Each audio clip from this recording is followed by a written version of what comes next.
Hey kid, don't ever let them get inside your head. They'll tell you what to do in life instead of everything you know that you could get. Don't let them guide your life towards regret. I'll fight for what I love with every breath. My past is filled with things I won't forget. I use them all to push me to my best. So treat the worst of times just like a test. If only I could go back in time, I'd tell myself that everything will end up alright. Just push yourself, test yourself, figure out what you like, and find your limits, don't be rigid, always work towards a prime. Surround yourself with open minds, people can change your life. A few friends with intent. Kalau boleh jujur ya guys, Mizuno Duraled 68 ini di luar ekspektasi saya. Karena kemarin waktu mencoba saudaranya Mizuno Duraled 58 itu B aja. Enaknya cuma buat main di depan, main drive, defense, ya bisa dibilang kurang komplit. Jangan tanya soal powernya gimana, karena raket ringan ada batasan. Meski ada raket ringan yang powernya bagus, tapi tidak banyak. Nah, Mizuno Duraled 68 ini saya rasa punya feel yang lebih komplit guys.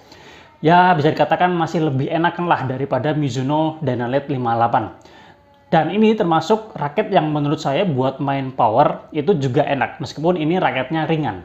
Kalau diperhatikan, spek Duraled 68 ini tuh nggak jauh beda dari Duraled 58. Malah bisa dibilang speknya itu, yang Duraled ini tuh lebih ringan daripada yang Duraled 58-nya. Cuma dari BP, Duraled 68 ini dia lebih tinggi. Kemarin waktu mencoba pertama kali Duraled 68-nya, itu saya lumayan terkesan guys. Meskipun raket ringan, soal generate power itu tetap menjadi perhatian saya untuk menilai raket itu bagus apa tidak. Oke, semisal generate powernya terbatas, tapi paling tidak masih terasa berisi atau solid atau padat dan juga stabil. Feel-nya yang saya rasakan ketika memakai raket ini tuh jelas ringan guys. Otomatis untuk swing dan manuvernya itu jelas, enak banget guys, lincah.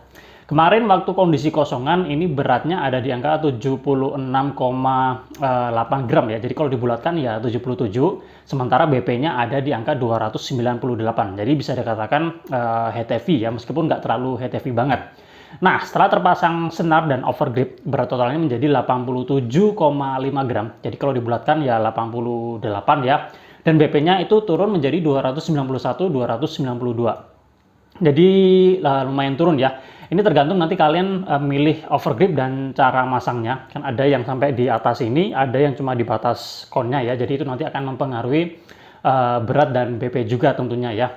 Nah, senarnya ini saya menggunakan senar dari Mizuno yang serinya MZ66 dengan tarikan 26 lbs, mesin digital dibuat 4 simbol guys. Hitting sound-nya seperti ini.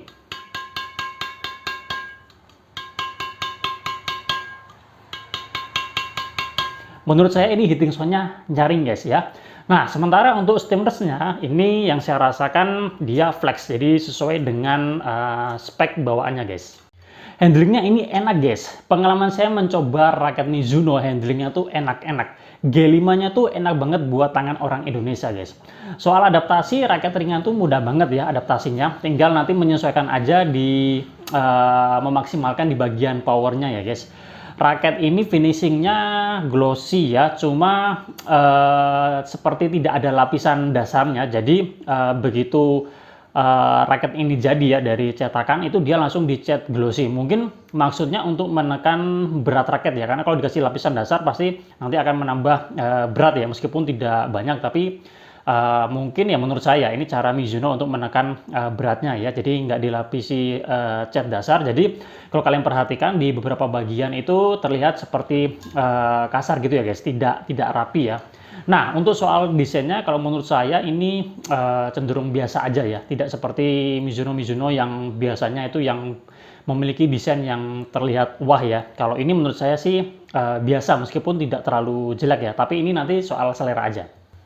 Raket ini kemarin sempat saya gunakan untuk menghadapi lawan yang bisa dikatakan lumayan berat ya guys. Dan hasilnya ya saya suka ya, lumayan puas ya, meskipun pada akhirnya saya kalah. Tapi paling tidak raket ini tuh bisa memberikan perlawanan guys. Oke, berikut cuplikan gameplaynya.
Sekarang saya akan memberikan sharing pengalaman saya untuk performa dari raket ini secara lebih detail, guys. Untuk power, meski raket ini tidak powerful, tapi menurut saya raket ini lumayan solid, stabil, dan juga minim getaran. Dan seperti yang saya sampaikan di awal tadi, raket ringan, tapi menurut saya raket ringan ini lumayan enak juga untuk bermain power ya. Flex dari raket ini itu lumayan juga untuk memberikan dorongan. Jadi kalian tinggal memaksimalkan fleksibilitas dari raket ini. Untuk lob yang saya rasakan ini nyaman-nyaman aja ya. Saya tidak terlalu merasa perlu effort ya saat melakukan lob. Kemudian untuk drive, ya kalau drive ini enak banget ya. Pastinya karena dia ringan dan lincah, jadi untuk adu drive ya, drive cepat ini pede banget ya. Kita berani lah kalau untuk bermain adu drive dengan musuh ya guys. Untuk defense ini juga enak ya, berkat raketnya yang ringan dan responsif ya.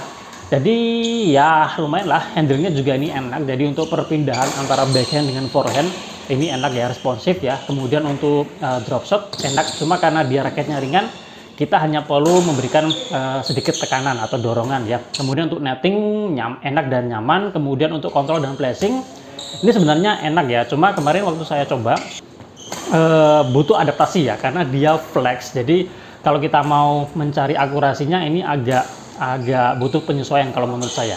Jadi untuk power saya kasih nilai 8,5 ya, dan menurut saya ini untuk ukuran raket ringan 8,5 udah bagus ya. Kemudian lob 8,5 juga, kemudian drive 9, untuk defense 9, untuk drop shot 8,5, dan netting 9, dan control placing saya kasih nilai 8. Kesimpulannya, saya puas dengan performa yang diberikan raket ini. Tidak nyangka bakalan seenak ini. Yang paling membuat saya terkesan itu di bagian powernya. Raket ringan tapi enak buat main power. Meskipun saya bilang enak, tapi namanya raket ringan tentu ada batasan generate powernya ya guys. Jadi ya seperti itu ya. Ya meskipun ada batasan, tapi bisa dikatakan ini termasuk yang menurut pengalaman saya itu enak untuk bermain power guys. Sayangnya ini harganya masih agak lumayan ya. Saya cek itu di harga ya 700 ribuan ya guys. Semisal ini ada di angka 400 sampai 600 ribuan mungkin akan lebih menarik ya guys. Tapi tentunya raket ini memiliki segmen yang tidak seluas dengan raket yang beratnya 4U atau 3U ya. Tapi kalau sekarang kan kebanyakan 4U, 5U, dan 3U ya. Ini masuk raket 6U, meskipun tadi berat realnya jatuh di angka 77 ya, jadi bisa dikatakan masuk 5U, tapi itu tadi segmennya kecil ya, jadi pasti akan berpikir beberapa kali ya ketika akan membeli raket ini, karena ya raket ringan, kemudian harganya segitu, ya tentu orang pasti akan berpikir ya. Tapi misalkan kalian membeli raket ini, menurut saya performa yang diberikan raket ini tidak akan mengecewakan ya guys. Oke, sekian dulu ya review kita kali ini, mereview Mizuno Duraled 68 ya. Semoga bermanfaat dan kita jumpa lagi pada review-review selanjutnya. Salam sehat, salam olahraga.